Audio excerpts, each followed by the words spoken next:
Scarto fruscio e pigli primera. Questo è un vecchio detto napoletano che vuol dire esattamente da un guaio in cui ci troviamo andare in uno peggiore, praticamente dalla padella alla brace. Andiamo a vedere l'origine di questo detto napoletano.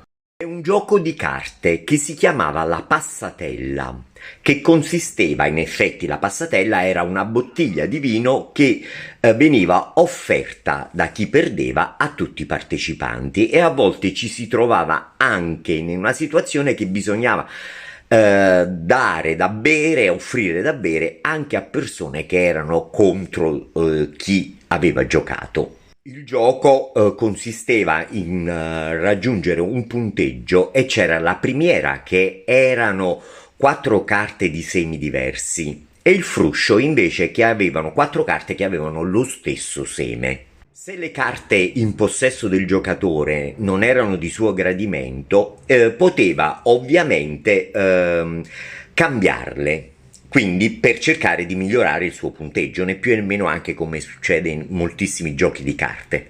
Diciamo che il fruscio valeva 70 punti, mentre la primera 84. Quindi, nell'ambito del gioco, poteva capitare di scartare un fruscio o addirittura una primera, quindi ritrovarsi a perdere. Ed ecco qui che viene il detto scarto fruscio piglia primera, dalla padella alla brace. Ciao e seguitemi sempre.